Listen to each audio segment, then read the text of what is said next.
adopted daughter of the Blackwood Pack, and the year I completed my first shift, I fell in love with my foster brother, the legendary Alpha General Damian Blackwood. I was lively by nature, yet I buried those feelings deeper than anyone could imagine. But someone discovered my secret and exposed it to the entire pack, and suddenly everyone pointed fingers at me, calling me a shameless Omega. My alpha father said I had disgraced the Blackwood name and no longer deserved to be called his daughter. Even my foster brother, who had always treated me gently, turned cold overnight. He handed me over to a beta officer from the Border War Pack and ordered him to teach me obedience according to Alpha law. 3 years later, my foster brother finally remembered I was still at the border camp and sent someone to bring me home. He asked whether I still harbored improper feelings for him, and I lowered my head and shook it humbly. Only later did he see the scars and bite marks covering my body, and learn that the warriors under his command had entered my quarters whenever they pleased. His eyes turned blood red, and he went mad with regret. It was my 3rd year in the Border War Pack's border fortress. Damian Blackwood sent people to retrieve me. It has been 3 years. Has Celine learned obedience yet? Tomorrow is my mother's moon blessing banquet. Bring her back. Those were Damian's exact words. When the pack attendants from Blackwood Citadel arrived, I was cleaning blood-soaked armor for a group of warriors. Enduring the stench of blood, sweat, and wet wolf hides, I worked through pile after pile for 3 full days. It was the heart of winter, and if I worked too slowly, the water would freeze solid, so I had to keep moving without rest, my hands submerged in icy water all day, until frost sores swelled across both of them. Even though I never stopped working, Rowan, the beta officer assigned to supervise me, continued to curse at me. Stop acting like some precious pack princess. You're a disgraced Omega sent here by the Alpha Commander himself, so do your job unless you want to suffer.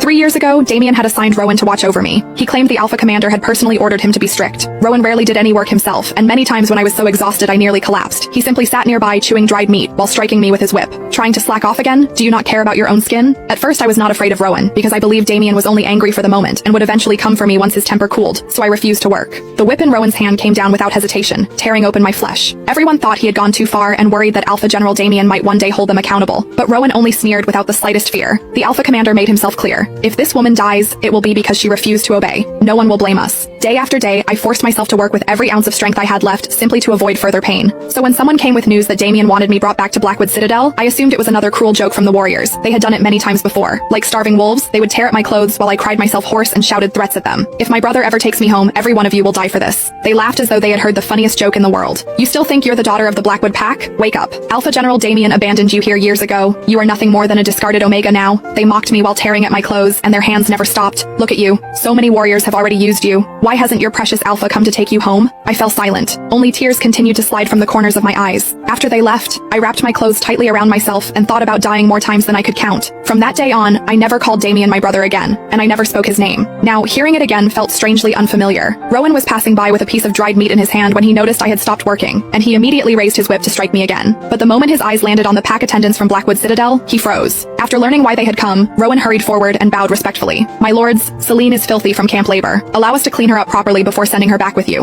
Rowan dragged me back to the camp and ordered hot water.